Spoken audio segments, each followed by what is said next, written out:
ایک دوست نے اپنے ایک دوسرے دوست سے قرض لیا اور قرض لینے کے بعد جو ٹائم تھا وہ پورا ہو گیا. اب پیسے اس نے نہیں لوٹائے. بڑی کوشش کی اس نے کہ بھائی میری رقم واپس دے دیں, اس نے نہیں دیا. اب وہ یہ کیس لے کر عدالت میں چلا گیا اور جج صاحب سے جا کر اس نے کہا کہ اس نے میرے پیسے دینے اور یہ میری رقم نہیں لوٹا رہا.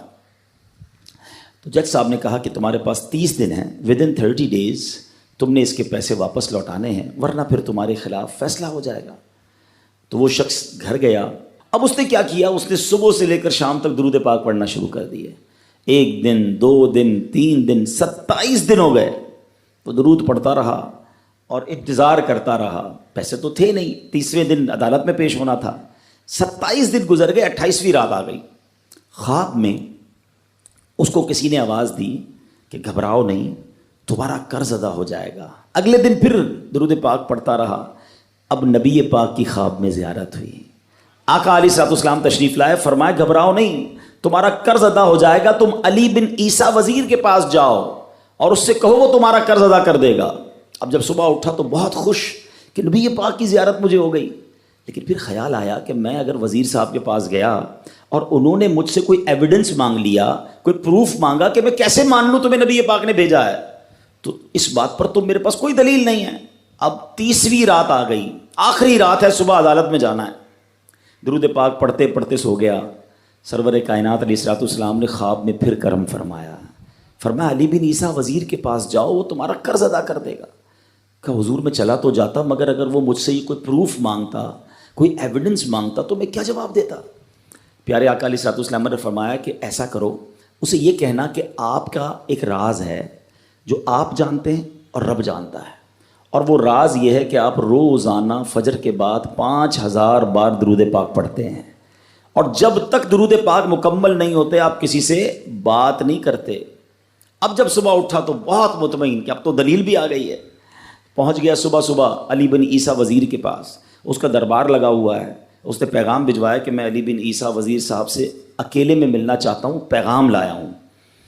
درباری نے آ کر پوچھا, وزیر صاحب پوچھ رہے ہیں کس کا پیغام لایا ہو؟ کہا میں نبی پاک علیہ الصلوۃ والسلام کا پیغام لایا ہوں. فوراً وزیر صاحب نے بلا لیا. کہا فرمائیے. کہ مجھے میرے آقا علیہ الصلوۃ والسلام نے کہا ہے کہ آپ میرا قرض ادا کر دیں. میں 3000 دینار کا مقروض ہوں. Today is the last day in the court. آج مجھے کورٹ میں پیش ہونا ہے. اگر آج میں نے اپنا قرض ادا نہ کیا تو مجھے جو ہے وہ سزا ہو سکتی ہے. علی بن عیسیٰ کہتا ہے میں بالکل آپ کا قرض تو ادا کر سکتا ہوں, مگر مجھے کیسے پتہ چلے, کوئی دلیل ہے, کوئی پروف ہے کہ آپ کو نبی پاک علیہ الصلوۃ والسلام نے بھیجا ہے؟ کہتا ہے ہاں, خالی ہاتھ نہیں آیا, آقا نے دلیل بھی عطا فرمائی ہے. اچھا بتائیے کیا دلیل ہے؟ کا دلیل یہ ہے کہ آپ کا ایک راز ہے جو صرف آپ جانتے ہیں اور آپ کا رب جانتا ہے. 5000 ٹائمز ڈیلی آپ درود پاک پڑھتے ہیں فجر کے بعد, اور جب تک یہ درود پورے نہیں ہوتے آپ کسی سے بات نہیں کرتے. آپ ذرا پہلے تھوڑی دیر کے لیے امیجن کریں کہ جو وزیر 5000 بار روز درود پڑھتا ہوگا وہ عاشق رسول کیسا ہوگا.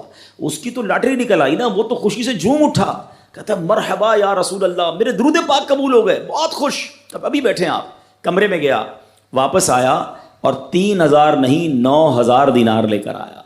کہتے 3000 تو نبی پاک کا حکم, مرحبا یا رسول اللہ, 3000 اور لیجئے, آپ نے اتنی اچھی خبر مجھے سنائی, اتنا پیارا خواب سنایا, آپ کے قدم میرے گھر تک آئے, اور 3000 مزید لے جائیے, اس سے اپنے بچوں کے لیے کوئی کاروبار شروع کیجئے, اور ایک وعدہ بھی کیجئے, زندگی میں آئندہ جب بھی آپ کو کوئی ضرورت پڑے گی نا آپ میرے پاس آئیں گے, میں آپ کا بھائی ہوں. اب یہ دیوانہ بڑا خوش ہو کر عدالت پہنچا. اچھا everybody expecting over there, سب یہ سوچ رہے تھے کہ یہ اس نے آج گرفتار ہی ہونا ہے, کیونکہ تھا ہی کچھ نہیں اس کے پاس, پہلے ہی کہہ دیا تھا کہ میں کولیپس ہو گیا ہوں. اب عدالت میں جاتے ہی اس نے 3000 دینار جج صاحب کو دے دیے کہ صاحب اس کا میرا قرضہ ادا کر دیں, میں جو ہے وہ اپنے قرضے سے بری ہونا چاہتا ہوں. جج صاحب ہوتے ہیں, انہوں نے کہا قرضہ تو ادا کر دیں گے, پہلے بتاؤ پیسے لائے کدھر سے ہو؟ تم تو کہتے تھے پیسے نہیں تھے تمہارے پاس, اتنی بڑی رقم کیسے انتظام کی؟ اب بھری عدالت میں گویا اس نے زبان حال سے یہ کہا کہ اتنا دیا سرکار نے مجھ کو، اتنی میری اوقات نہیں، یہ تو کرم ہے ان کا ورنہ مجھ میں تو ایسی بات نہیں۔ اب اس نے بھری عدالت میں پورا واقعہ سنایا کہ میں نے تو کچھ نہیں کیا، آقا خواب میں تشریف لائے، میں وزیر صاحب کے پاس گیا، انہوں نے یہ پیسے دیے۔ سنو اس زمانے کے جج بھی کیسے ہوتے تھے، وہ جج دوران عدالت اپنے کرسی سے اٹھ کر کمرے میں چلا گیا، تھوڑی دیر بعد جج صاحب واپس آئے اور 3000 دینار اس کے ہاتھ میں دیتے ہیں، کیا سارا ثواب علی بن عیسیٰ لے جائے گا؟ میں بھی تو آقا کا امتی ہوں، تمہارا قرضہ میں ادا کرتا ہوں۔ اچھا اب جس نے کیس کیا تھا، سبحان اللہ، کیا ماحول تھا، کیا انداز تھا، کیا دل تھے، وہ بھی تو دیکھ رہا ہے، کہتا ہے میں بھی تو آقا کا امتی ہوں، رکے ذرا، کاغذ قلم دیجئے، بندے کو میں قرضہ ہی معاف کر دیتا ہوں۔ اچھا قرضہ ہو گیا معاف، اب جو 3000 جج صاحب نے دیے تھے، وہ بندہ کہتا ہے جج صاحب ہوں واپس لے لو، میرا تو قرضہ ہی ادا ہو گیا۔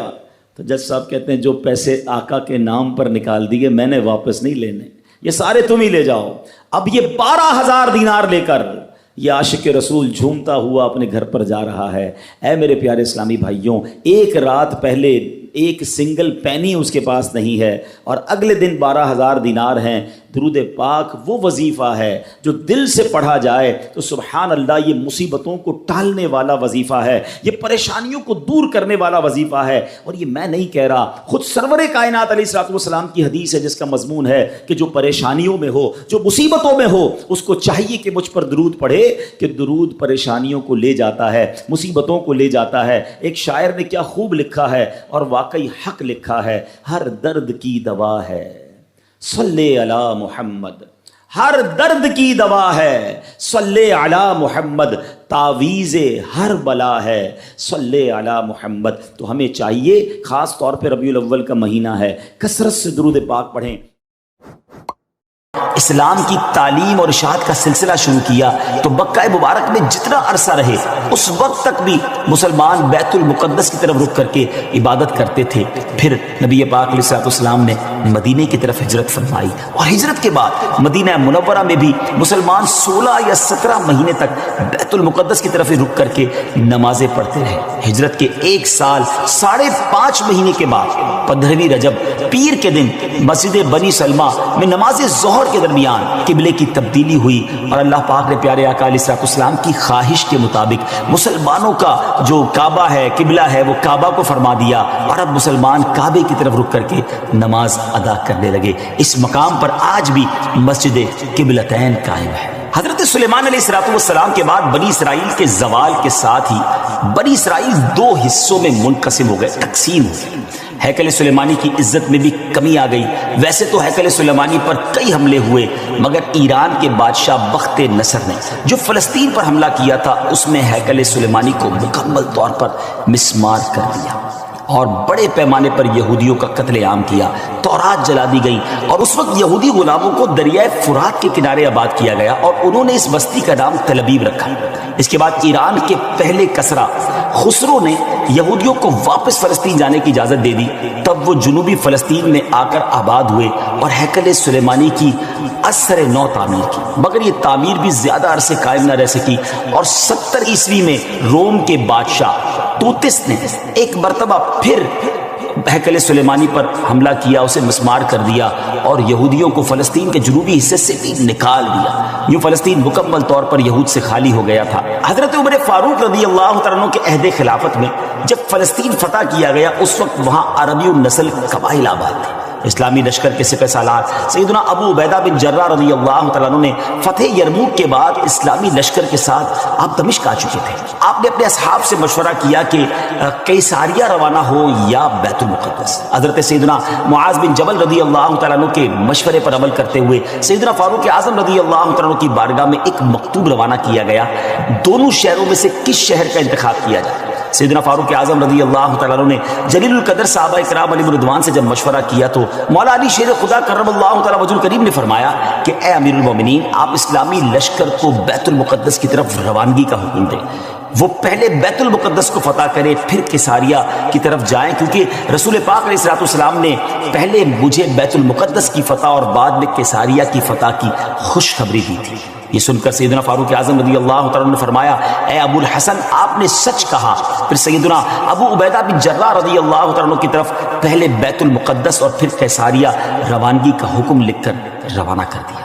ڈیئر ویورز، ہے نا بڑی عجیب داستان، بڑی ایمان افروز داستان. سیدنا ابو عبیدہ بن جراح رضی اللہ تعالیٰ کو جیسے ہی امیر المومنین کا مکتوب ملا، آپ نے روزانہ 5000 مجاہدین لشکر بیت المقدس روانہ شروع کر دی. یعنی 5000 مجاہدین ڈیلی روانہ ہوئے. بیت المقدس کا جو قلعہ تھا، جو فورٹ تھا، وہ بڑا مضبوط تھا.